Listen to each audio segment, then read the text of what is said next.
Հայաստանում աննախադեպ իրավիճակ է, խախտվում են սահմանադրական կարգը, միջազգային իրավական նորմերը, դավանանքի ու մտքի, խոսքի ու համոզմունքի ազատությունը։ Խախտվում են մեկ կենտրոնից, Հայաստանի Հանրապետության կառավարության կողմից, խախտվում են մեկ հաստատության հայ եկեղեցու դեմ սկսված հալածանքով։ Պատժի գործիքները բազմազան են, ատելության խոսք, քրեական շինծ ու վարույթներ, ներքին պառակտում, պետականացված բռնություն։ Պատժի նպատակը լռեցնել հայ եկեղեցու, այսինքն հայ ժողովրդի ձայնը։ Հայ եկեղեցին հայ ժողովրդի միակ հաստատությունն է, որն անկախ քաղաքական փոփոխություններից ինքնուրույն է եղել բոլոր կրոնական կենտրոններից, ինքնուրույն է գործել բոլոր պետական միավորումներում, ինքնուրույն է պահպանել ազգային մտածողությունն ու արժեքները։ Այդպես եղել է պատմականորեն, այդպես է և հիմա։ Ինչ կպարզվի վաղը, երբ իրավունքի ատյաններում խոսելը հնարավոր դառնա, երբ ժողովրդավարությունը իսկապես գործի և հարգվի հայ ժողովրդի, հայ եկեղեցու ինքնապաշտպանության իրավունքը։ Սահմանադրական կարգի ու միջազգային իրավունքի խախտման բոլոր փաստերը օրացուցային ճշգրտությամբ։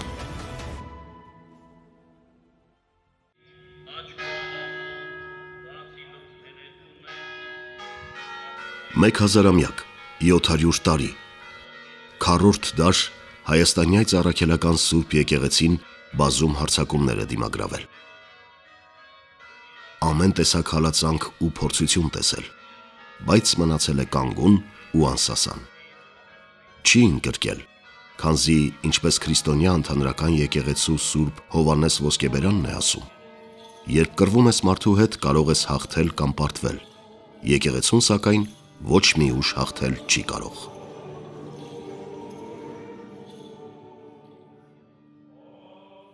Ֆակտում փաստագրական կենտրոնը ներկայացնում է։ İrəvanda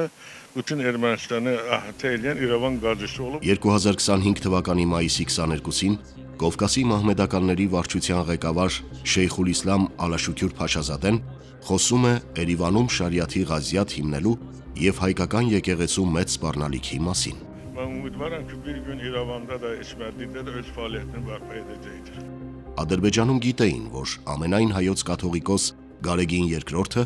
մայիսի 26-ից 28-ին Շվեյցարիայի Բեռն քաղաքում մասնակցելու է եկեղեցիների համաշխարհային խորհրդի և Շվեյցարիայի բողոքական եկեղեցու կողմից կազմակերպված կրոնական ազատություն, հայկական հոգևոր, մշակութային և պատմական ժառանգության պահպանումը Արցախում, Լեռնային Ղարաբաղում խորագրով միջազգային համաժողովին։ Մեծարգո նախագահ համաժողովի սիրելի ներկաներ, ողջունում ենք ձեզ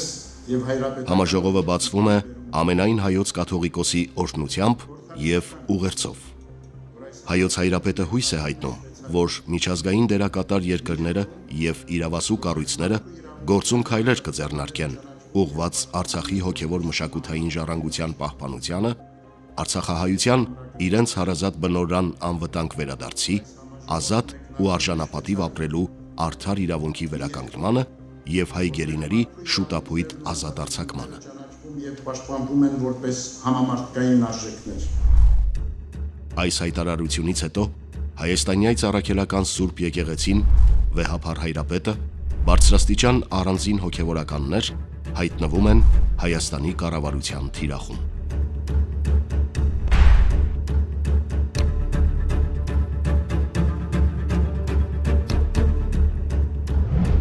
մայիսի վարչապետ Նիկոլ Փաշինյանը անպարկեշտ գրառում է անում, ուղղված բարձրաստիճան հոգևորականներից մեկին։ 30 մայիսի եկեղեցուն ուղղված վիրավորական ու քննադատական գրառումներ, որոնք կասկածի տակ են դնում հոգևորականների հավատարմությունը կուսակրոնության ուխտին։ 30 մայիսի վարչապետ Փաշինյանի տիկինը Աննա Հակոբյանը բացահայտում է սկսված արշավի բուն շարժառիթը, Facebook-յան իր էջում գրառում է անում։ Շվեյցարիայում ինչ եք անում, ում եք անվտանգ ուղարկում հարազատ բնօրրան, ում եք անհապաղ ազատում գերությունից, դուք գիտեք հոգևորն ինչ է, այ քեզ նորություն։ Հակաեկեղեցական արշավին միանում են քաղաքացիական պայմանագիր կուսակցության մի քանի անդամներ, նրանց բառապաշարը տարբեր չէ։ Մայրաթոր Սուրբ Էջմիածին է այցելում Հայաստանի Հանրապետության առաջին նախագահ Լևոն Տեր-Պետրոսյանը իր զորակցությունը հայտնելու ամենայն հայոց կաթողիկոսին։ Վեհափար Հայրապետի հետ նա քննարկում է ստեղծված իրավիճակը եւ դատապարտում եկեղեցու նկատմամբ իշխանությունների հակասահմանադրական ոտնձգությունը։ Համաձայն Հայաստանի Հանրապետության սահմանադրության կրոնական կազմակերպությունները անջատ են պետությունից եւ կառավարվում են ինքնուրույն,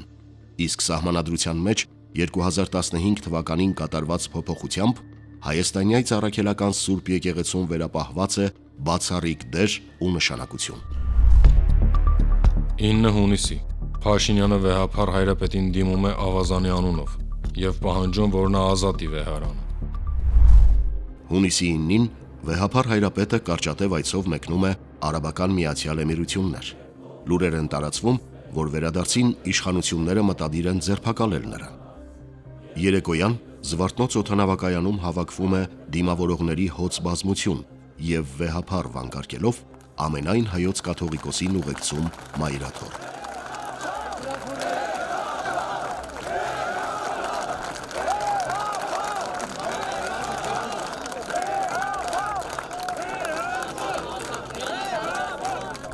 Տասնմեկը հունիսի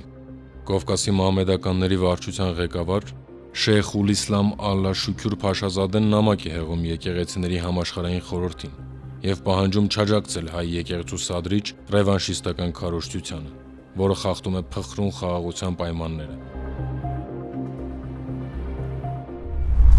12 հունիսի Փաշինյանը հայտարարում է, որ ինքն ամենայն հայոց կաթողիկոսի թեկնածու չունի, բայց ունի պատկերացում, թե ինչպիսին պետք է լինի հայ եկեղեցու առաջնորդը։ Հայաստանի Հանրապետության առաջին նախագահ Լևոն Տեր-Պետրոսյանը գրառում է անում եւ հիշեցնում 1903 թվականին Ռուսաստանի կայսր Նիկոլայ II-ի մեր եկեղեցու դեմ ընդունած օրենքը, որը բողոքի եւ ընդվզման հզոր ալիք էր առաջացրել հայ ժողովրդի բոլոր խավերում։ Եթե հայ ժողովուրդը հզոր Ռուսաստանի կայսրին հաղթահարեց, Նիկոլի նման մի ազգադավն ու սրբապիղծն ինչ է, որ ինչը հաղթահարի, գրում է առաջին նախագահը։ 13 հունիսի գրառմանն արձագանքում է վարչապետի տիկինը։ Դու կարող ես գիտությունների դոկտոր լինել, նույնիսկ մի քանի մեռած լեզու իմանալ, բայց այնքան չինքնահաստատված ոչնչություն մնալ, որ կյանքի մայրամուտին, երբ պետք է որ հասած լինեիր իմաստության գագաթնակետին, քո ամենաուժեղ կողմը շարունակի մնալ մարդկանց ծաղրելն ու վիրավորելը։ Ինչ կարծիք ես պետք է ունենամ, եթե մի փոքրիկ խմբակ Տաշիր գրուպ ընկերության սեփականատեր բարերար Սամվել Կարապետյանը հարցազրույց է տալիս, անդրադառնում եկեղեցու եւ Վեհափար Հայրապետի դեմ իշխանությունների սկսած գրոհին։ վրա, հայ ժողովրդի վրա, քանի որ ես միշտ եղել եմ հայոց եկեղեցու կողքին ու հայ ժողովրդի կողքին, ունենալու եմ անմիջական մասնակցություն, եթե չհաջողվի քաղաքական գործիչներին, ուրեմն մենք էլ մեր ձևով ենք մասնակցելու այդ ամեն ինչին։ 17 հունիսի նույն օրը Փաշինյանը նրան անվանում է ստահակ եւ անուղղակի սպառնում։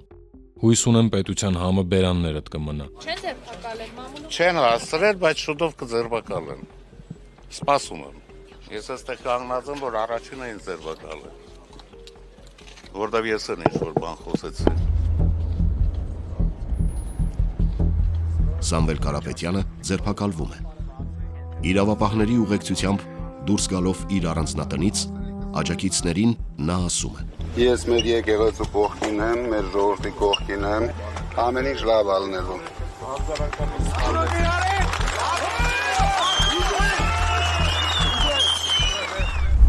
24 հունիսի վարչապետը կրկին ավազանի անունով է դիմում ամենայն հայոց կաթողիկոսին եւ պահանջում րոպե առաջ հեռանալ Վեհարանից։ 25 հունիսի ձերբակալվում են Սրբազան շարժման առաջնորդ Բագրատ arczepiskopos Գալստանյանը եւ շարժման մի շարք անդամներ, որոնք քննադատություն էին հնչեցրել կառավարության հասցեին։ Նրանց ներկայացվում է ահաբեկչություն, զանգվածային անկարգություններ եւ իշխանության բռնազավթում նախապատրաստելու մեղադրանք։ Գործի հիմքում դրվում են ապօրինաբար գաղտնալսված, մոնտաժված եւ խեղաթյուրված խոսակցություններ։ 27 հունիսի Ուժային կառույցները հատուկ գործողություն են իրականացնում Մայրաթոր Սուրբ Էջմիածնի տարածքում, որտեղ այդ օրը տեղի էր ունենալու քահանայից ժողովը։ Գործողության նպատակը ժողովը համակարգող հայ առաքելական եկեղեցու Շիրակի թեմի առաջնորդ Միքայել arczepiskopos Աջապահյանին բերման ենթարկելն էր։ Ժողովուրդն ու հոգևորականությունը դիմադրում են։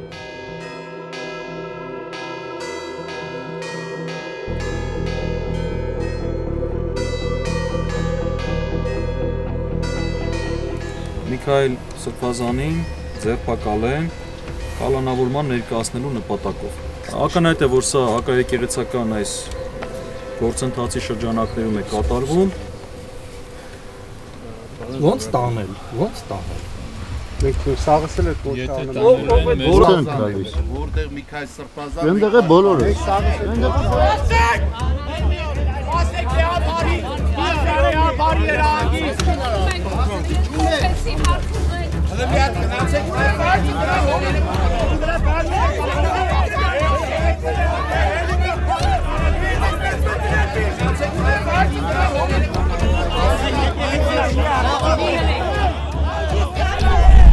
Շնորհակալ եմ ինչպես ձեզ, բոլորի քահանաներին, ժողովրդին, իմ հոգևոր եղբայրներին եւ վեհապար հայրապետին, իմ մասնավորի իր հայրապետական բարձր պահվածքի համար։ Ես որևիցե բանից չեմ վախենում։ Այս մեղադրանքը բացարձակ շինծու ապօրինի մեղադրանք է։ Ես երբեք չեմ թաքնվել, երբեք էլ չեմ խոսապել, իմ ասածներից էլ չեմ հրաժարվում, ասել եմ, լավ եմ արել եւ պիտի շարունակեմ նույն ոգիով։ Եվ հիմա միակ խնդրանքս է, որ թողնեք, որպես ես նստեմ մեքենան եւ մեր սիրելի փաստաբանի հետ գնամ քննչական կոմիտե ներկայանալ։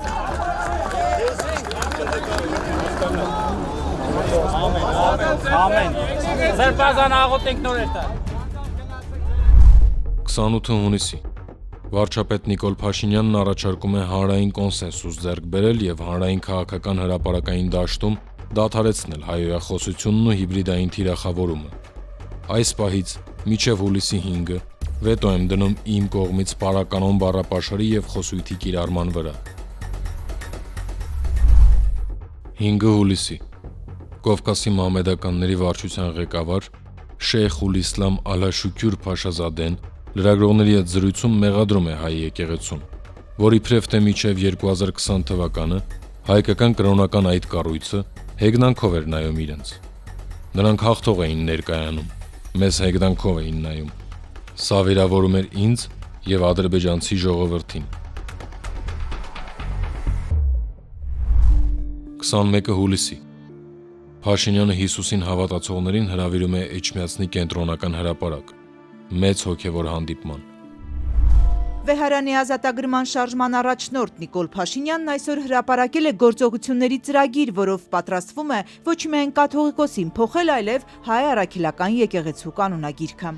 Իսկ թե ով կդառնա կաթողիկոս կորոշի կանոնագրքի հաստատումից հետո։ Փաշինյանը մտադիր է կանոնագիրքայոցի հիման վրա նոր եկեղեցական կանոններ ձևավորել, որը խոստանում է կլինի համառոտ եւ բոլորին հասկանալի փաստաթուղթ։ Դա հաստատելուց հետո նոր տեղի կունենան կաթողիկոսական ընտրություններ եւ բոլոր տեխնատուների բարեվարկությունը կստուգվի։ Նիկոլ Փաշինյանը չի հստակեցնում, թե ինչպես են պատրաստվում, ասենք, կուսակրոնության ուխտի ստուգում իրականացնել։ Վարչապետ Փաշինյանի այս նկրտումներին դժվար է ավելի լավ պատասխանել, քան Շիրակի թեմի առաջնորդ Տեր Միքայել arczepiskopos Աջապահյանի տարիներ առաջ ասածը հիշեցնելը։ Դուք եկեղեցի շփոթում եք ուրիշ կառույցների հետ։ Եթե դուք շփոթում եք եկեղեցին ուրիշ կառույցների հետ, դա արդեն ձեր խնդիրն է։ Ուրիշ կաթողիկոս չկա մեր պատմության մեջ, ով ձեռնադրված լինի եւ Կիլիգիո կաթողիկոսից, եւ Երուսաղեմի պատրիարքից, եւ Պոլսո պատրիարքից, եւ նաեւ մնացած եպիսկոպոսներից։ Վավերական, գերվավերական, որ չի եղել նման վավերականություն ոչ մի կաթողիկոսի պարագային, եւ այդ ձեռնադրությունը առ ոչինչ չէ, եւ այդ ձեռնադրությունը ապօրինի եւ անվավեր է, էսա ձեր եկեղեցագիտության մագարտակը։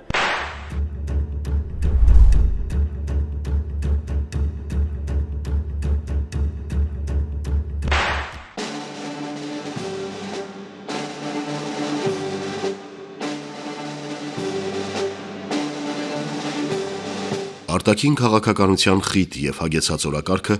հետին պլան է մղում եկեղեցին բարենորոգելու ծրագրերը։ Վարչապետ Փաշինյանը Միացյալ Նահանգներում է, որտեղ նախագահներ Դոնալդ Թրամփի եւ Իլհամ Ալիևի հետ ստորագրում է փաստաթուղթ, որը ներկայացվելու է որպես նվաճում։ Ու մինչ այս առիթով կառավարության ու եկեղեցու հարաբերություններում փխրուն հրադադարը, հետայացք նետենք 2018 թվականի Թավշյա հեղափոխությանը հաջորդած իրադարձություններին։ Ուրեմն ես ձեզ ասում եմ, որ մեր բոլոր գործողությունները օրինական են, ստեսություն։ Հայաստանի Հանրապետության երրորդ նախագահ նորընտիր վարչապետ Սերժ Սարգսյանի հրաժարականից հետո իշխանությանը գալիս Նիկոլ Փաշինյանի առաջնորդած քաղաքացիական պայմանագիր կուսակցությունը։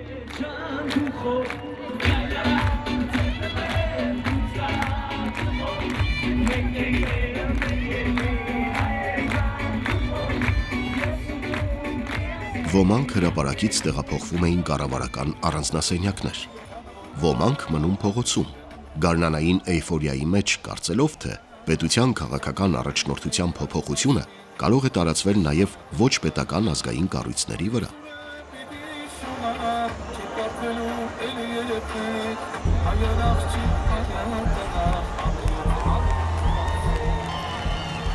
Սկսվում է Նոր Հայաստան, Նոր Հայրապետ շարժումը։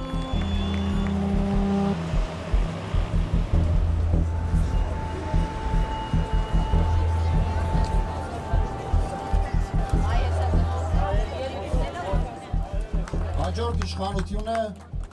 Աստծուց տրված իշխանությունն է, եւ այդ իշխանությունը եւս օրվա կաթողիկոսը չունի։ Շուրջան, ես սկսեցի մի քանի կադր արեցի, մենք եկել եմ ես այդ ուղիքներ եմ անում։ Հարապ է որոշակի հարավի։ Տաճարի մոտ, հա։ Թո դե իմյան մի պայ, հա։ Չի ուզում մի նկարի, ախպեր, չի ուզում մի նկարի։ Էստերին է, ոչ օրիգինալ, այսինքն ինչ-որ մեկի հավատաչալներին հանում են, իսկ սեյֆի մեջ դա օրիգինալ, այ ասեք թող օրիգինալ։ Գործ ունեք սեր վաբշե, դուք ով եք վաբշե, ինչ կապ ունեք դուք հայ քրիստոնեության հետ։ Դուք մենք արժեքներն ենք փորձում պաշտպանենք, որ մի հոգի իր համար նաժողկով չկտրի, մասունքը կեսը տա ինչ-որ ռսի։ Ինչ ռսի։ Դուք տեղյակ եք։ Ամեն ինչ տեղյակ եմ։ Գիտեմ որ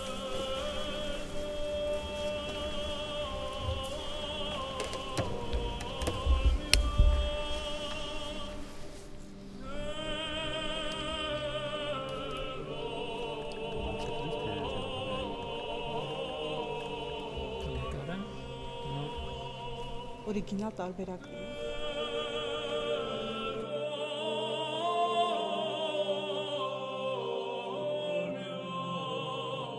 Գեղարդը ամբողջական է, որևէ խաթարում, որևէ պակաս այն չունի։ 2004 թվականին ռուսաց եկեղեցու երջանկայիշատակ պատրիարք Ալեքսի II 75-ամյակի առիթով իրեն գեղարդից մի փոքրիկ մասունք, կարելի ասել փշրանք, նվիրաբերվել է փոքրիկ արծաթյա կրկնօրինակի մեջ զետեղված, որը Ալեքսի պատրիարքի օրհնությամբ տեղադրվել է Սանկտ Պետերբուրգից ոչ հեռու գտնվող Սուրբ Կոստանդին եւ Սուրբ Հեղինե վանքում։ Ցանկացողները կարող են գնալ եւ այն տեսնել։ Կառավարությունը եկեղեցու ներեկեղեցական հարցերին պետք է չմիջամտի։ Իսկ ինչու եմ ես սա անվանում ներեկեղեցական հարց։ Որովհետև տպավորություն ունեմ եւ ինչքան գիտեմ նաեւ այդ process-ին մասնակիցները նաեւ կազմակերպողների մեջ կան հայ առաքելական եկեղեցու գործող հոգեվորականներ։ Ով է ընտրում կաթողիկոսին, ով է ընտրել իրեն արդյոք։ հոգևոր դասը։ Ոչ։ Այն ինչ որ ասում էի, նախկին սովետից մնացած ԿԳԲ-ի պարտադրանքով ընտրել է նույն Վազգեն Սարգսյանը, եւ որը գումարը որ ընդունեց եւ իրեն պարտադրեց, որ մյուս եպիսկոպոսներին պարտադրեց, որ բոլորիդ կոչնչացնեն, որտեղ ում ուզում եմ նա պիտի ընտրվի։ Փաստերը կան, ինտերնետում նորից դրված են։ Բայց ինչ խոսք, այդտեղ օրենքի պաշտպանության հարցում, օրինական պաշտպանության հարցում կառավարությունը իր անելիքը միանշանակ պետք է անի, որպեսզի մենք այստեղ չունենանք իրավիճակներ, որոնք Հայաստանում հաստատված սիրո եւ համերաշխության մթնոլորտը այն էլ եկեղեցու հետ կապ ունեցող մարդկանց կողմից խաթարվի։ Մենք դա ուղղակի թույլ չենք տա։ Ասի ներողություն, ես սխալվեցի, թողնի գնա, այս է մեր խնդրանքը։ Ես պետք է կաթողիկոս որ կլինի ժողովրդի կողքին միշտ։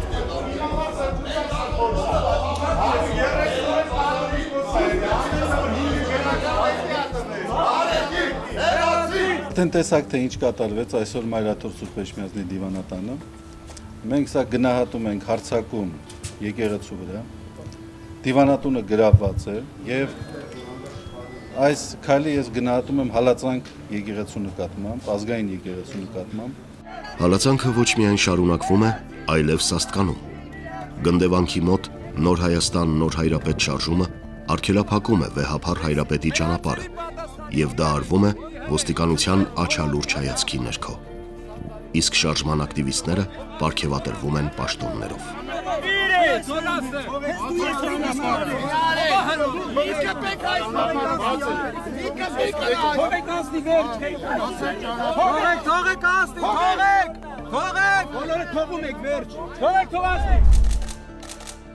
Նույն ժամանակահատվածում իշխանության տարբեր ներկայացուցիչներ այցելում էին Մայրաթոր,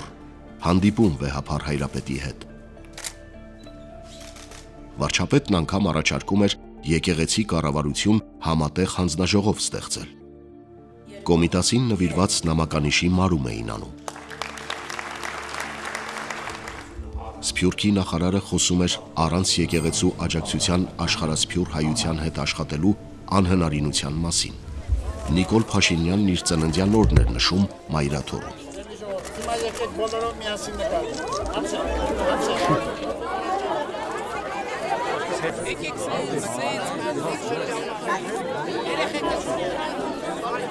Ես կարծում եմ, որ եկեղեցին եւ պետությունը ինչպես եւ նախատեսված է սահմանադրությամբ անջատ են եւ պետությունը ընդհանրապես եկեղեցու գործերին չպետք է խառնվի եւ միջամտի եւ սրանով ամեն ինչ ասված է, ես անկեղծ ասած տեղյակ չեմ թե ինչ երևույթների մասին եք ասում։ Նոր Հայաստան Նոր Հայրապետ շարժումը տևում է ամիսներ, բայց չունենալով հանրային աջակցություն աստիճանաբար մարում է։ Իսկ նրանց հնչեցրած մեղադրանքները, թե ժողովուրդը չի վստահում վեհափառին, թե օտարացել է հայրապետից, հերկվում է այսպես. ամեն կիրակի։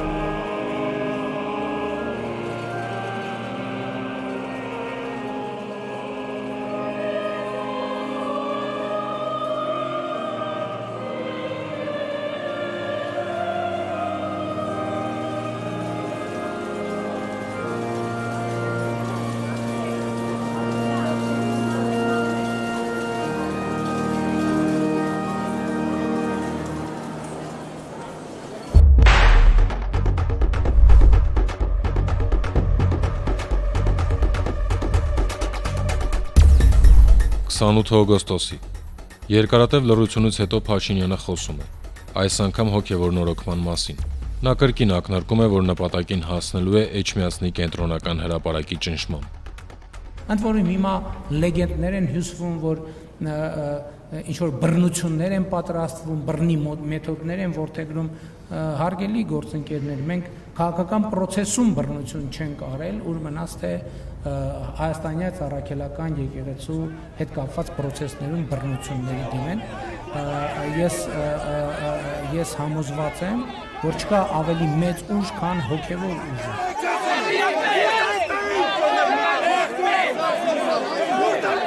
Չնայած ցուցադրական սիրալիրությանն ու հարգանքին, 2018 թվականի Թավշյա հեղափոխությունից հետո իշխանության եւ հայ առաքելական եկեղեցու հարաբերությունները հարթ չէին, բայց չկային բիրտ հարձակումներ, չկար բռնություն, չկար հայհոյախոսություն։ Իրավիճակը փոխվեց 2020 թվականի աշնանը։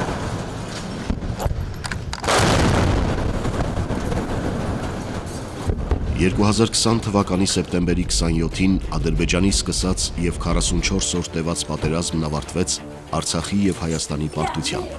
Արցախի մի մասի կորստով։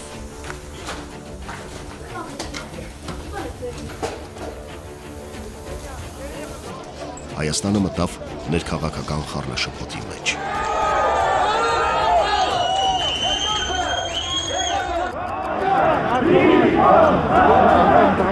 Սիրելի զավակներ մեր, ի հայրենիս և իսկ։ Դեկտեմբերի 8-ին ամենայն հայոց կաթողիկոս Գարեգին II հասարակական կյանքում ցնցումները, հնարավոր բախումներն ու դրանց ողբերգական հետևանքները կանխելու համար վարչապետ Նիկոլ Փաշինյանին հորդորեց հանձնառություն ստանձնել և վայր դնել վարչապետի լիազորությունները։ Միայն հանրային վստահություն ունեցող և արեստավար ժանձերից կազմված կառավարությունն է, որ կարող պիտի լինի կարգավորել մեր ժողովրդի առջև ծառացած հիմնախնդիրները, վերականգնել ազգային համերաշխությունն ու միասնականությունը և կազմակերպել անվիճարկելի անհրաժեշտություն ներկայացնող խորհրդարանական արտահերթ ընտրությունները։ Վեհափար Հայրապետի հորդորն անտեսվեց։ Վարչապետ Փաշինյանը հրաժարական տվեց, բայց ազգային ժողովի նոր ընտրություններ անցկացնելու համար։ Սիրելի ժողովուրդ, Հայաստանի Հանրապետության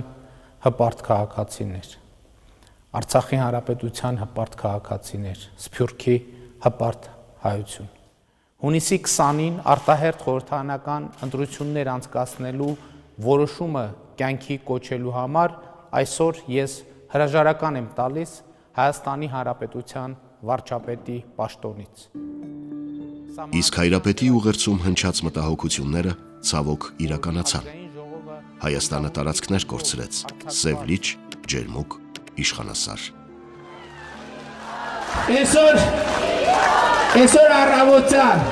Եղվարդում ես սա նվեր եմ ստացել, սա պողպատե մանդատնա։ 2021 թվականի արտահերթ ընտրություններում Նիկոլ Փաշինյանի առաջնորդած քաղաքացիական պայմանագիր կուսակցությունը հաղթեց ու կրկին դարձավ իշխող ուժ։ Այնտեղ որտեղ պետք է մխել, այս մանդատով կարելի է մխել։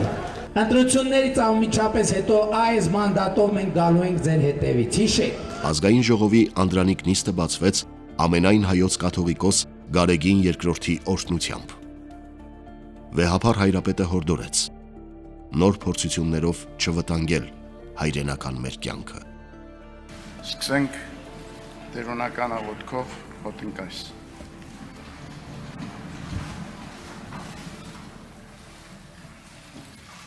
Օրհնյալ Տեր մեր Հիսուս Քրիստոս ամեն, Հայր մեր, որ երգինս ես Սուրբ Եղիցի անուն քո, եկես արքայություն քո, եղիցին կամ քո, որպես հերգինս և երկրի, ըսած մեր հանապազորդ դուր մեզ այսօր, և թող մեզ սպարտիս մեր, որպես և մեկ փողունք մերոց պարտապանած, և մի տանիրս մեզի փորձություն, հայր պրկյազ մեզի չար։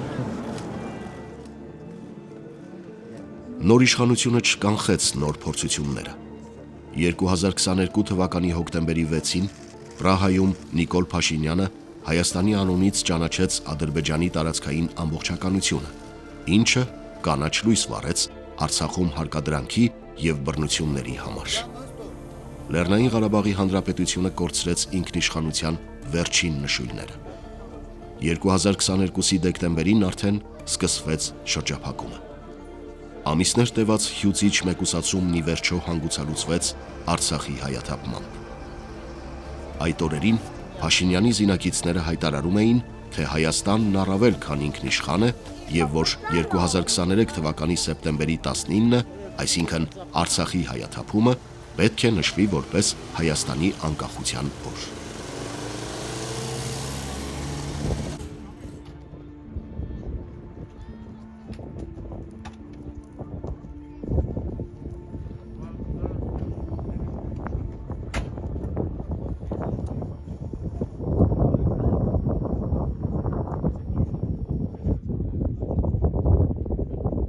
Մենք հաղթանակի կարիք ունենք եւ կարոտ ենք մնացել, ժողովուրդ ջան։ Եվ այս ճանապարհորդությունը մեզ համար, այս երթը մեզ համար պիտի դառնա հենց այդ հաղթանակի երթը, պիտի դառնա մեր ինքնամաքրվելու երթը, ինչպես ասել եմ, սա չակնկալիքների պայքարը, չակնկալիքներ, հիշեք, ոչ մի ակնկալիք չկա, բացարձակ, միայն եւ միայն հայրենիք եւ պատիվ ստանալու։ 2024 թվականի գարնանը Տավուշի թեմի առաջնորդ Տեր Բագրատ arczepiskopos Գալստանյանը ձեռնարկեց դիմադրության շարժում, որի առիթը Հայաստանի հյուսիս-արևելյան շրջաններում սկսված սահմանագծումն էր։ Հայաստանյաց առաքելական Սուրբ եկեղեցու Գերագույն հոգևոր խորհուրդը եւս դեմ էր սահմանագծման հակաօրինական ընթացքին, բայց կողմ չէր, որ հոգևորականը ներգրավվի քաղաքական պայքարի մեջ։ Եվ երբ եպիսկոպոսը սկսեց քաղաքական պահանջներ ներկայացնել, Գերագույն հոգևոր խորհուրդը կախակայեց Բագրատ Սրբազանի պաշտոնը։ Այսուհանդերձ իշխանությունները շարժումն ընկալեցին որպես եկեղեցու միջամտություն քաղաքական գործընթացներին։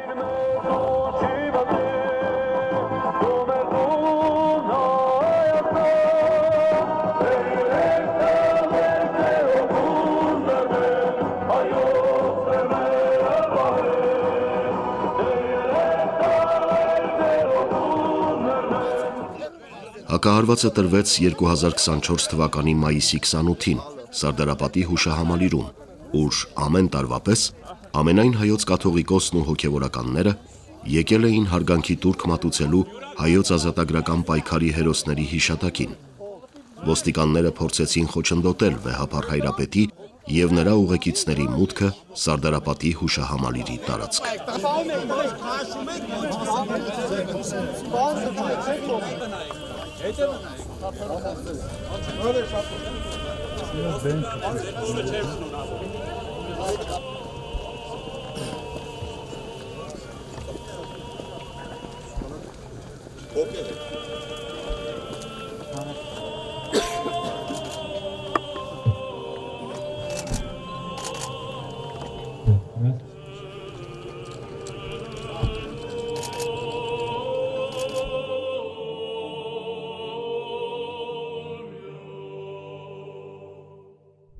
Սեպտեմբեր Վեհափառի դեմ իշխանությունների արշավին է միանում Հովան նավանքի հոգևոր հովիվ Տեր Արամ Քահանա Ասատրյանը։ Կովկասի մահմեդականների վարչության ղեկավար Շեյխ Իսլամ Ալլա Շուքյուր Փաշազադեն կրկին մեղադրանքներ է հնչեցնում հայ առաքելական եկեղեցու հասցեին, պնդում, որ հայոց եկեղեցին ռևանշիստական ապատեղեկատվություն է տարածում։ Դատախազը 2.5 տարի ազատազրկում է պահանջում հայ առաքելական եկեղեցու Շիրակի թեմի առաջնորդ Տեր Միքայել arczepiskopos Աջապահյանի համար։ Մեղադրանքի հիմքում նրա 1 տարվա վաղեմության մի հարցազրույց է, որտեղ Շիրակի թեմի առաջնորդը խոսում էր հեղաշրջման անհրաժեշտության մասին։ Ուշագրավ է, որ գլխավոր դատախազությունը 1 տարի առաջ այս հարցազրույցի մեջ հանցագազմ չի տեսել եւ քրեական գործ չի հարուցել։ 16 ամիս անցել եւ ես հանցագործ չեմ։ Եթե ես փետրվարի 2-ին հանցանք եմ գործել եւ այդ մասին եւ բացահայտ եմ հանցանք գործել, բացահայտ եւ այդ մասին իմացել եմ միայն հունիսի 17-ին 2025 թվականին։ Այս ազգային անվտանգություն, ոստիկանություն, քրչական մարմին, բամպի դատվեն անգործության եւ անփոփոխության համար։ Նորին սուրբոցություն Տեր Գարեգին II ծայրագույն պատրիարք եւ ամենայն հայոց կաթողիկոսը եղբայրական այցով մեկնում է Վատիկան եւ հանդիպում Հռոմի սրբազան քահանայապետ Լևոն 14-րդ պապի հետ։ Աստծո ողորմած կամքով մենք եկել ենք մեր շնորհավորանքները ձեզ բերելու ձեր ծննդյան, ընտրության եւ քաղաքական առիթով։ Խաչքարի կրկնօրինակ։ Եվ այս խաչքարը կերտված է 1283 թվականին։ Այս տեսակ 6-7000 խաչքարեր նրանք ոչնչացրեցին Նախիջևանում։ Այստեղ այս երկու գրքերը նոր հրատարակված բրոշյուրներ են, որոնք որ ներկայացնում են այն վանքերն ու եկեղեցիները, որոնք որ Ադրբեջանի կողմից Արցախի գրավումից հետո ոչնչացվել են։ 13 հոկտեմբերի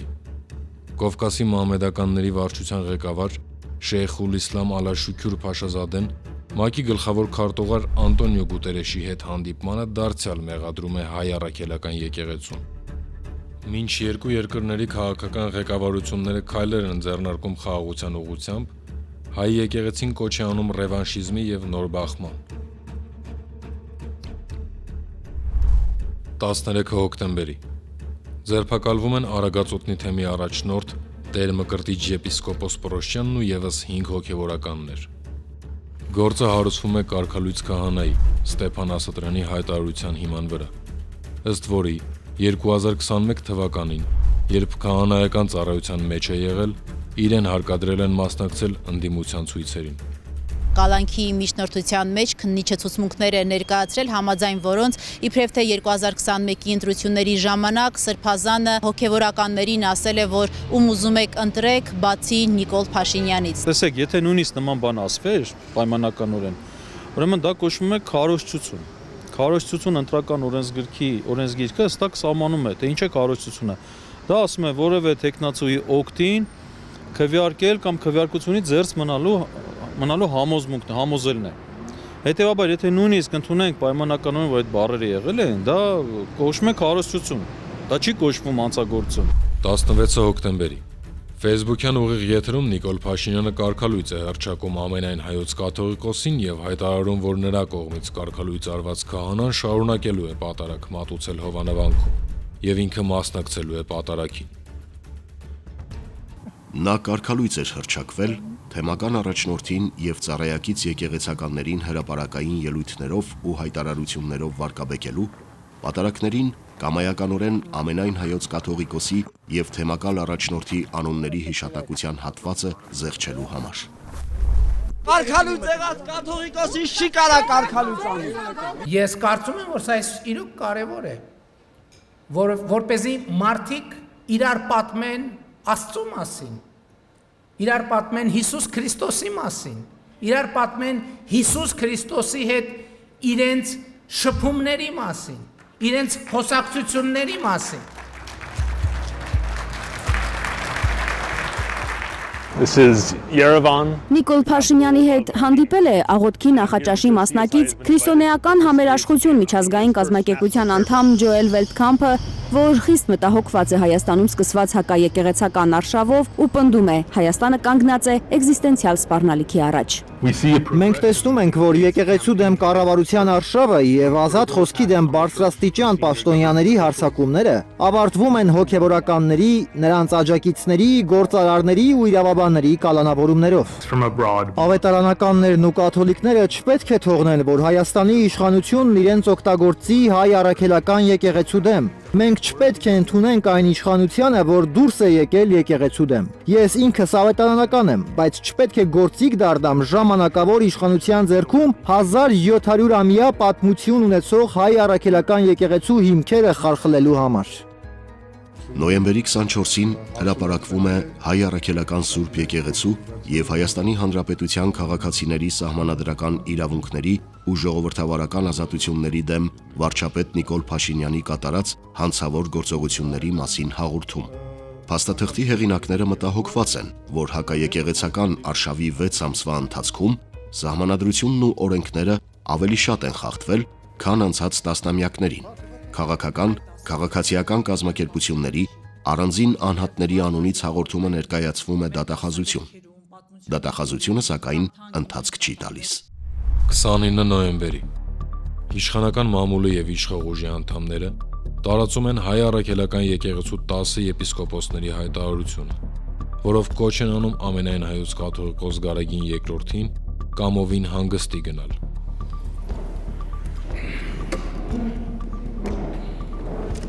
Սրբազան հայրեր, նախ ուրախ եմ ձեզ տեսնելու համար եւ ուզում եմ շնորհակալություն հայտնել ձեզ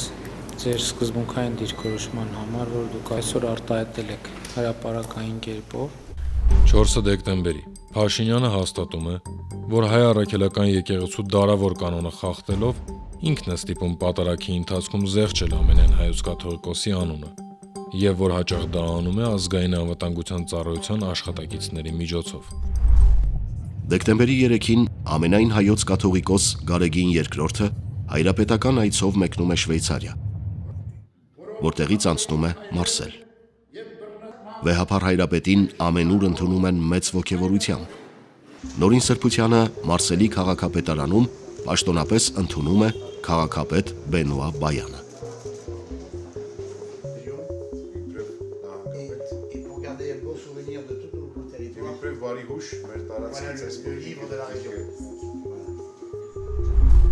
Չորսը դեկտեմբերի Թմրամիջոցի ապօրինի իրացման մեղադրանքով ձերբակալվում է Մայրաթորի դիվանապետ Արշակ arczepiskopos Խաչատրյանը։ Իբր վարկաբեկման նպատակով նա թմրամիջոց էր դրել 2018-ին դիվանատունը գրաված Նոր Հայաստան Նոր Հայրապետ շարժման անդամներից մեկի ուսապարկի մեջ։ Մենք գործ ունենք բացարձակապես այլ նպատակով, մեկուսացնելու հանցագործությանը չկապված նպատակով Արշակ Սրբազանին մեկուսացնելու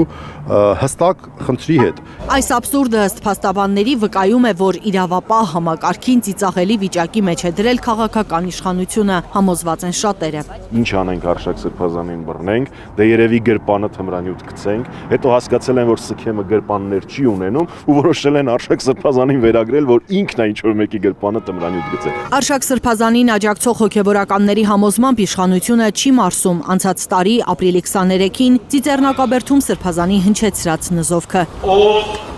փորձում է ջնջել կամ կասկածի տակ առնել հայոց ցեղասպանության իսկությունը, Արշակ arczepiskopos Խաչատրյանը առանց անուններ տալու անիծել էր հայրենի հողը, եկեղեցին, ցեղասպանությունն ուրացողներին։ ով պայքարում է եկեղեցու դեմ հավիտենական դատապարտության ու ամոթի խարաննող պիտի հիշի պատմության մեջ։ Դարձյալ լուրեր են տարածվում, թե իշխանությունները պատրաստվում են ձերբակալել ամենայն հայոց կաթողիկոսին, երբ վայրեջք կատարի Զվարթնոց օդակայանում։ Հազարավոր մարդիկ ուշ գիշերին հավաքվում են օդակայանի սպասասրահում, դիմավորելու վեհափառ հայրապետին։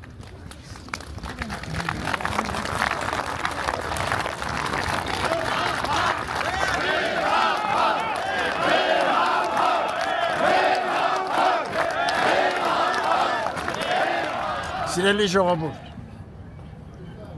մենք բազմիցս ասել ենք, որ դուք եք մեր եկեղեցու ուժն ու զորությունը։ Ուրեմն հաստատուն մնացեք առ եկեղեցին ունեցած ձեր սիրո, նվիրումի և հավատարմության մեջ։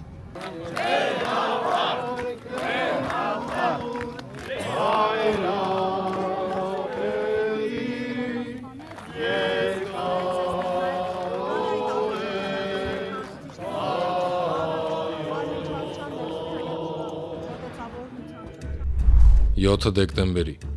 Երկրաշարժի զոհերի հիշատակի օրը Շիրակի մարզի ողջ հոգևոր դասը հրաժարվում է մատուցել պատարագ, որին մասնակցելու էր վարչապետ Նիկոլ Փաշինյանը։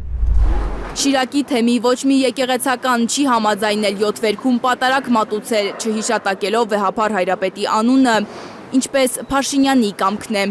Ոստիկանական ուժերը դեկտեմբերի 6-ից պաշարել էին Գյումրիի 7 վերքը։ Հաջորդ առավոտյան ժամերգության եկած հավատացյալները փակ են գտել եկեղեցու դռները։ Կիրակի սակայն բոլորի համար չէր բաց 7 վերքը, եկեղեցի մուտքը ֆեյս կոնտրոլով էր։ Եկեղեցի մտնել թույլատրվում էր նրանց, ովքեր հոժար կամքով կամ ստիպողաբար մասնակցում են փաշինյանական խմբագրման ենթարկված պատարակներին։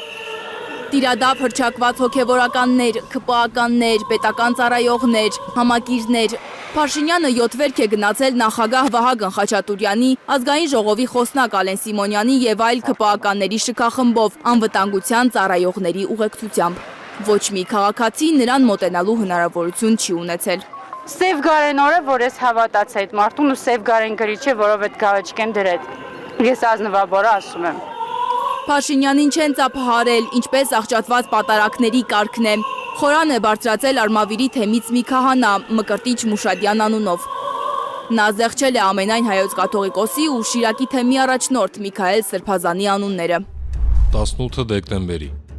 Փաշինյանի հակաիրավական եւ հակականոնական օրակարգին միացած եպիսկոպոսները Ժողովրդին հրավիրում են Մայրաթոր Սուրբ Էջմիածին։ Դեկտեմբերի 18-ի առավոտյան արդեն ակնհայտ էր Գարեգին II-ին հենց այդ օրը հանգստի կոչելու արդար պահանջը համակել է ոչ միայն շատերի կողմից տիրադավ հռչակված եպիսկոպոսներին, այլև բազմաթիվ ԿՊԱ-ական պաշտոնյաների, որոնք իրենց ենթակաների հետ միասին Հայաստանի տարբեր շրջաններից շարվեշարան ժամանում էին Էջմիածին։ Բարև ձեզ, կներեք, որտեղից եք։ Արմավիրի մար։ Իսկ ժամերգությանը մասնակցելու թե հավաքին այստեղ։ Չեմ իմանում։ Չէ, հերը չէ։ Ներեցեք, դուք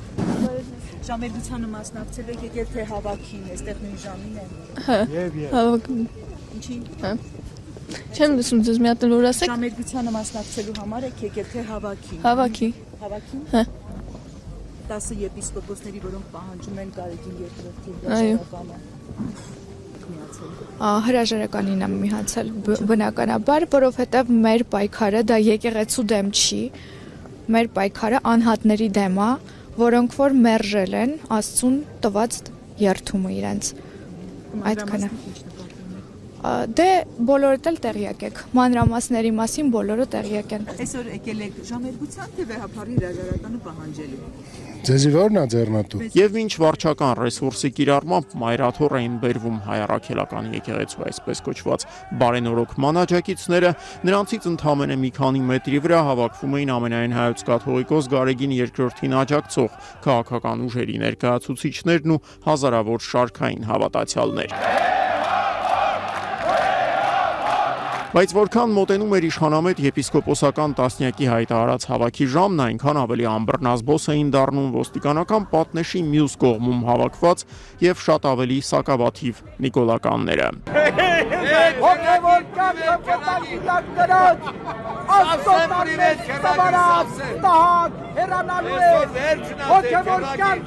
Լարվածությունը գնալով աճում էր, իսկ վարչական ռեսուրսով Էջմիածին բերվածներից բացի հայտ էին գալիս այլ ավելի ագրեսիվորեն տրամադրված խմբեր, որոնցի դեպ համակարգում էր Ստեփան Ասատրյանը, նախկին Տեր Արամը, նրան այս գործում օգնում էր Մարմաշենի վանքում խուլիգանության գործով անցնող դերասան Գնել Սարգսյանը։ Չէ, բոլորին ասած որ ես կողմ կամ են, ես կողմ թողան։ Բոլորին ես կողմ։ Ազատագրում ինչպես եք պատկերացնում տեղին։ Բոլորին ես կողմ թողան։ Նախ բախումների որևէ հնարավորություն բացառում է։ Բախումները, որոնք Նիկոլ Փաշինյանը բացառում էր, սկիզբ առան այն պահին, երբ իշխանամետ եպիսկոպոսների տասնյակն ԱԱԾ եւ ոստիկանության առանց տարբերանշանների աշխատակիցներով շրջապատված շարժվեց դեպի Վեհարան։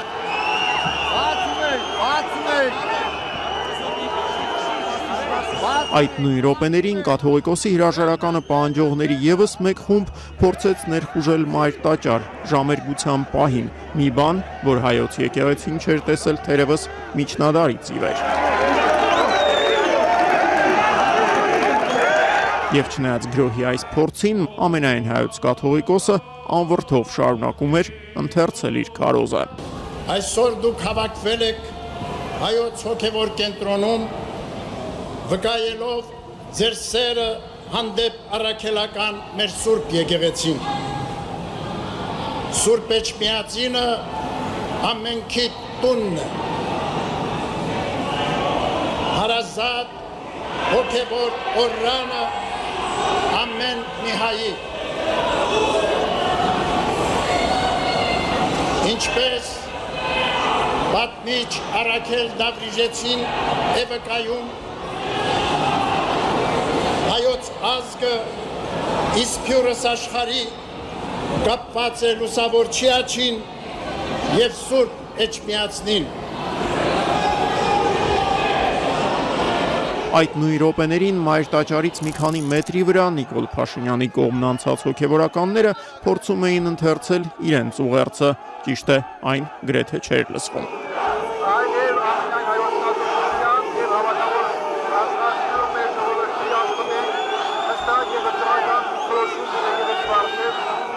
Thank you.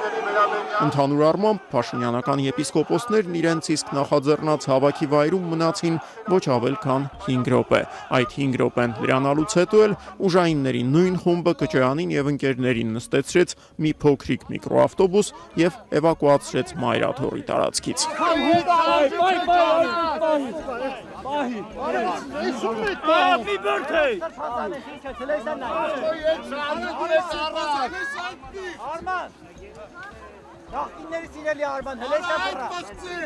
Բենթլիներ եւ բիզնեսներ ունեցող եպիսկոպոսների տեղաշարժի ընտրված ձևը սոցիալական ցանցերում բուռն հրճվանքի առարկա դարձավ։ 18 դեկտեմբերի Իշխող քաղաքացիական պայմանագիր կուսակցությանը պատկանող լրատվամիջոց Civic AM-ը ազգային անվտանգության ծառայությունից ստացած փաստաթուղթ է հրապարակում, ըստ որի ամենայն հայոց կաթողիկոսի եղբայրը Եզրաս arczepiskopos Ներսիսյանը 80-ականներին իբր հավաքագրվել է սովետական ՊԱԿ-ի կողմից։ Փաստաթղթից էլ այդպես չէր կարողանում հասկանալ, այդ փաստաթուղթը արդյոք վկայում է, որ այդ անձը համագործակցել է հատուկ ծառայությունների հետ, թե ոչ, որտեղ փաստաթուղթը ինքնին ես չտեսա այդտեղ եզրած սրբազանի, եթե իհարկե փաստաթուղթը ճիշտ է, ստորագրությունը կամ որևէ այլ այդ փաստը վկայող տվյալ։ 25 դեկտեմբերի կառավարության որոշմամբ լուծարվում է հանրային հոգևոր մշակութային ալիքը, որով հեռարձակվում էր Մայրաթորի շողակաթ հեռուստաընկերությունը։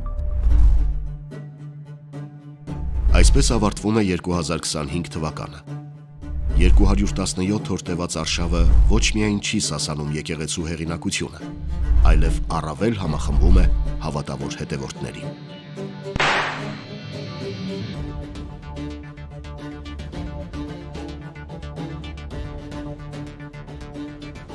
Օրհնեցի եւ սրբեցի նուրս այս անվան փոր եւ որդվոր եւ որդվին սրբո այժմ եւ միշտ եւ ավիտյանս հավիտենից ամեն։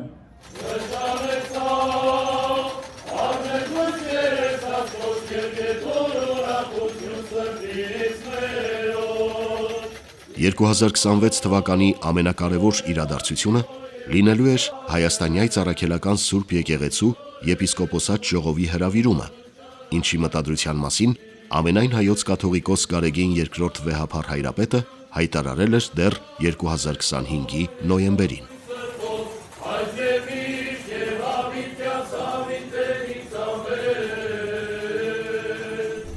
Եպիսկոպոսատ ժողովն ըստ էության ներկայացուցչությունն է Հայաստանյայց առաքելական Սուրբ Եկեղեցու համաշխարհային կառույցի, նվիրապետական 4 աթոռներ, երկրագնդի բոլոր մայրցամաքներում գործող թեմեր, տարբեր դասերի հարյուրավոր հոգևորականներ եւ վերջապես Հայաստանում ու Սփյուռքում միլիոնավոր հետևորդներ, որոնց հոգևոր կենտրոնը Մայրաթոր Սուրբ Էջմիածինն է իր ազգընտիր գահակալով։ Եվ սա է պատճառը, որ հակաեկեղեցական արշավի նոր թիրախ է ընտրվում։ Խափանել եպիսկոպոսատ ժողովը, անել այնպես, որ ոչ Մայրաթոր Սուրբ Էջմիածնում, ոչ այլուր հնարավոր չլինի գումարել բարձրագույն այդ մարմնի ժողովը։ Փաշինյանը եւ նրան միացած եպիսկոպոսները նախ հրապարակում են ճանապարհային մի քարտեզ, որ ըստ էության մերժում էր եպիսկոպոսատ ժողովի գումարման անհրաժեշտությունը։ Նրանց նպատակը Գարեգին II ամենայն հայոց կաթողիկոսի հեռացումն էր, իսկ մնացյալը կանեին իրենք ըստ օրվա իշխանության ճաշակի։ Ճանապարհային քարտեզը սպասված ազդեցությունը չունեցավ, որովհետև Հայաստանյայց առաքելական Սուրբ Եկեղեցու 47 եպիսկոպոսներ, հարյուրավոր վարդապետներ, աբեղաներ եւ քահանաներ մերժեցին հերձվածողական այդ ձեռնարկը։ Մենք այսօր վերահաստատվում ենք որպես առաջինը քրիստոնեություն ընդունած պետություն։ Փաշինյանին եւ ընկերախմբին մնում էր ոչ կանոնական պատարակներ, հավաքներ, ցույցեր կազմակերպելով ստեղծել տպավորություն, թե կա ժողովրդական աջակցություն։ Ապարդյուն, ժողովուրդ չկար։ Այսպես կոչված համախոհ համակիրների շարքերում պետական ու կուսակցական ստորադաս պաշտոնեությունն էր։ 6 հունվարի Սուրբ Գրիգոր Լուսավորիչ եկեղեցում վարչապետ Փաշինյանը մասնակցում է Սուրբ Ծննդյան հակականոնական պատարագի, որից հետո կազմակերպում է երթ դեպի Սուրբ Աստվածածին կաթողիկ եկեղեցի։ Սուրբ Ծննդյան հայրապետական պատարագին զուգահեռ Գրիգոր Լուսավորիչ Մայր եկեղեցում կաթողիկոսի հրաժարականը պահանջող տիրադավ հռչակված Անուշավան սրբազանն է պատարագ մատուցել, որին Փաշինյանի կրոնական թափառախումբն է մասնակցել։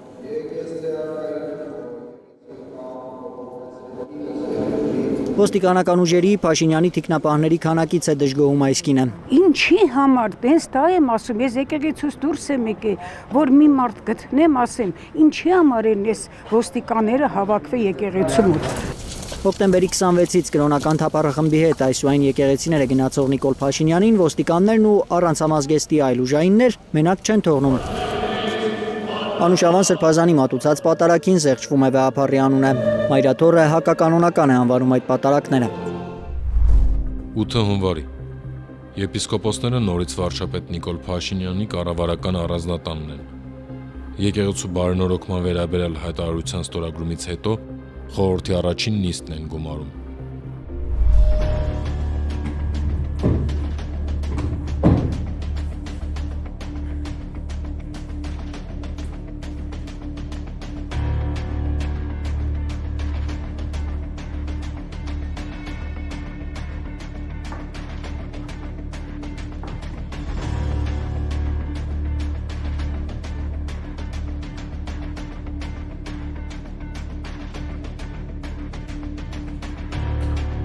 Եվ խնդրում եմ արարողությունը եզրափակել կապել, ինչպես կարգ։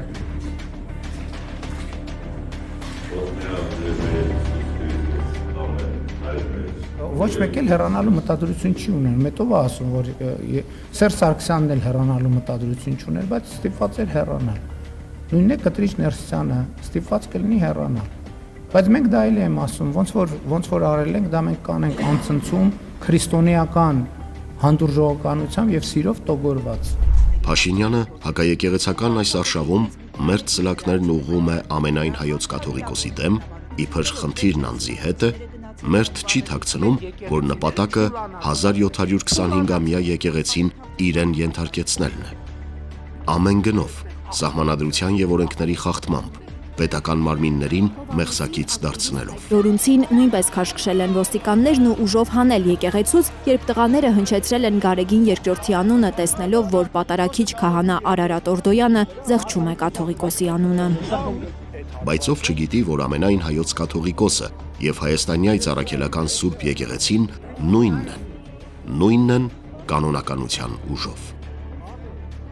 Այդ ուժով էլ ամենայն հայոց կաթողիկոս Գարեգին II կարգազանցության եւ ուխտադրժության համար կարգալույց է անում Նիկոլ Փաշինյանին միացած եպիսկոպոսներից Գևորգ եպիսկոպոս Սարոյանին։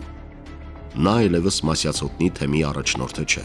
Փաշինյանը հայտարարում է, որ ամենայն հայոց կաթողիկոսի որոշումներն իր համար արժեք չունեն եւ որ Տեր Գևորգ եպիսկոպոս Սարոյանը շարունակում է մնալ հայաստանյայց առաքելական Սուրբ եկեղեցու Մասյացոտնի թեմի առաջնորդ։ Արման Սարոյանը դիմում է դատարան։ Դատարանն անմիջապես բավարարում է նրա հայցը։ Գերագույն հոգևոր խորհուրդը չի ընդունում դատարանի վճիռը, համարելով այն հակականոնական։ Իրավաբանների համայնքը տարակուսանք է հայտնում։ Ինչպես կարող է դատարանը նման հայց ընդունել, առավել ևս վճիռ կայացնել։ Դատական մարմինները իրավասու չեն հոգևոր կոչում ու պաշտոններ շնորհել կամ վերցնել։ 29 հունվարի Պաշտպանության նախարար Սուրեն Պապիկյանի հրամանով բանակում դադարեցվում է հոգևորականների ծառայությունը։ Պաշտպանության նախարարության նոր հրամանով բանակի հոգևոր ծառայությունը դուրս է բերվում Մայրաթոռ Սուրբ Էջմիածնի ենթակայությունից։ Քանաքերի Սուրբ Աստվածածին եկեղեցու գնդերեց Տեր Պսակ քահանա Մկրտչյանը վստահ է, սա ոչ թե բարեփոխում է, այլ իրենց Մայրաթոռից կտրելու փորձ։ Իրենք ուզում են կախյալ ինչ-որ կառույց ունենալ, անունը դնելով բանակի հոգևոր ծառայություն, որը անմիջական իրենց ենթակայության տակ է անցնում։ Նրա խոսքով գնդերեցների նշանակումը ի սկզբանե իրականացվել է կաթողիկոսի տնօրինությամբ համաձայնեցնելով Պաշտպանության նախարարության հետ։ Ուղղակի առաջարկ է եղել միանալու կառավարության իշխանության ներկայացրած եկեղեցական բարենորոգման ծրագրին, որին պատասխանը եղել է միանշանակ ոչ։ Անձամբ ինձ զորամասի հրամանատարն է կանչել, ասել է, որ այսպիսի ցուցում կա, միանում եք վարչապետի բարենորոգման կոչին, բնականաբար պատասխանն էլ եղել է ոչ։ 29 հունվարի Քրեական գործեր են հարուցվում հայ առաքելական եկեղեցու Գերագույն հոգևոր խորհրդի անդամ մի շարք եպիսկոպոսների դեմ, դատական ակտը չկատարելու հոդվածով։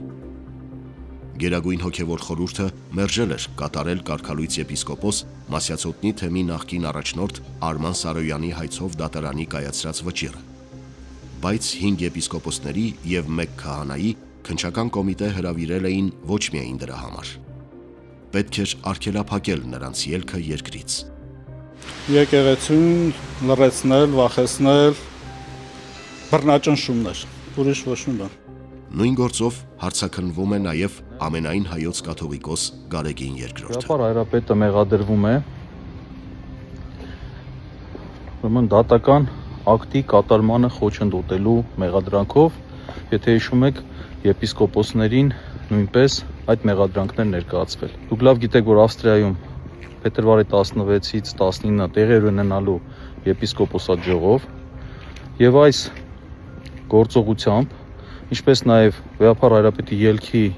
արգելք տնելով որպես խափանման միջոց, խոչընդոտում է եպիսկոպոսած ժողովի անցկացումը։ Իշխանությունների աննախադեպ այս քայլը հանրության շրջանում բողոքի ալիք է առաջացնում։ Քննիչ Արա Ավագյան, որի շնորհիվ եւ թեթև ձեռքով քրեական գործ է հարուցվել եւ կաթողիկոսի ելքն է արգելվել։ Սահմանադրական դատարան ասում է ես չեմ զբաղվում սահմանադրության խախտմամբ, քննչական ասում է մենք չենք, ԱԱԾ-ն ասում է մենք չենք, ով է։ Քրիստոնեական համերաշխության միջազգային կազմակերպության հանրային իրազեկման հարցերով տնօրեն Ջոել Վելտքամփը հոդված է հրապարակում, այցելելով հայ արքեպիսկոպոսին բանտում վերնագրով։ Հոդվածի առանցքային թեզերից մեկը վերաբերում է վարչապետ Նիկոլ Փաշինյանի հստակ ու հրապարակային դիրքորոշմանը, կաթողիկոսի հրաժարականի պահանջ եւ եկեղեցու ղեկավարության փոփոխություն պետության միջամտությամբ։ Վելտքամփը դա բնութագրում է որպես կրոնի ազատության տեսանկյունից անընդունելի միջամտություն,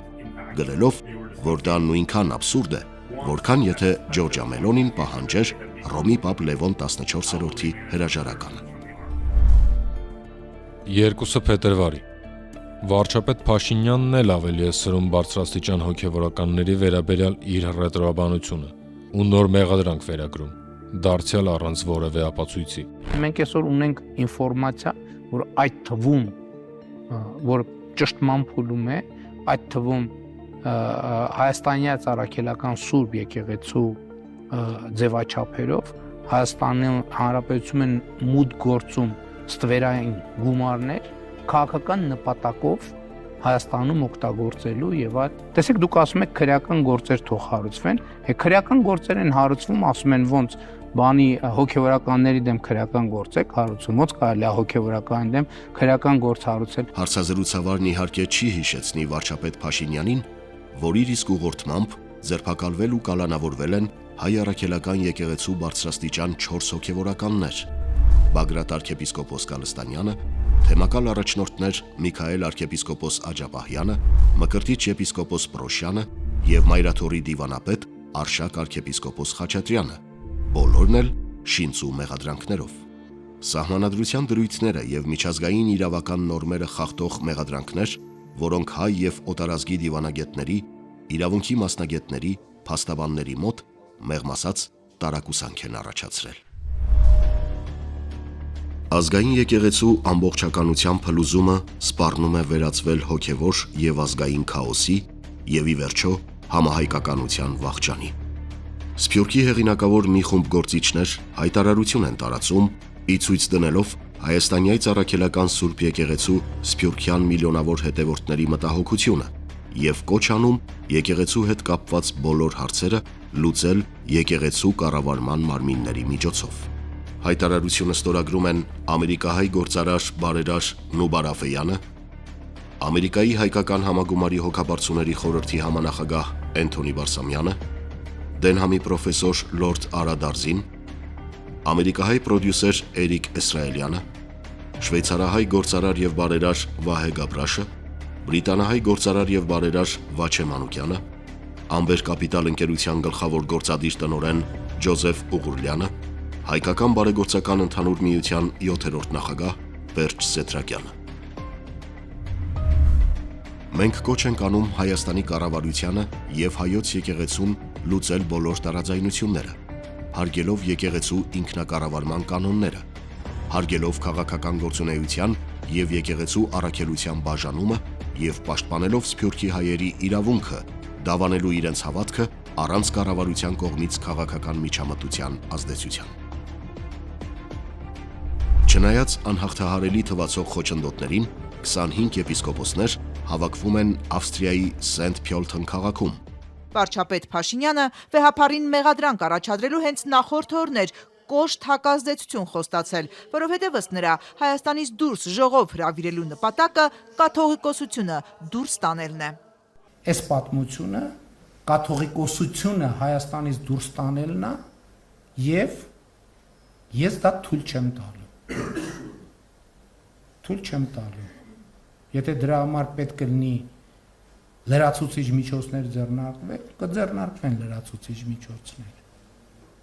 Այդ մարդկանց նպատակը կաթողիկոսությունը Հայաստանից հանելն է։ Էջմիածնի գանձերի հետ միասին։ Մենք դա թույլ չենք տալու։ 1441-ից երբ վերստին Մայրաթոռը վերադարձավ Հայաստան, 700 տարի է Հայաստանում է եւ հավիտենաբար Մայրաթոռը լինելու է Հայաստանում։ Վարչապետ Փաշինյանը որևէ փաստ չէր ներկայացրել, որ էջմիածնականները կաթողիկոսական գահը տեղափոխելու միտք ունեն, իսկ փաստեր ընդհանրապես կան, լրագրողի հարցի պատասխան իշխող թիմից Արթուր Հովհաննիսյանը վստահեցրեց, եթե ասել է, ուրեմն կան։ Եպիսկոպոսատ ժողովը վերածվում է հավաքի, քանի որ եկեղեցու կանոնական, դավանաբանական որոշումներ ընդունող բարձրագույն այս մարմինը գլխավորում է ամենայն հայոց կաթողիկոսը, իսկ նա մասնակցելու հնարավորություն չունի։ Հայաստանից մեկնում են միայն 2 սրբազաններ։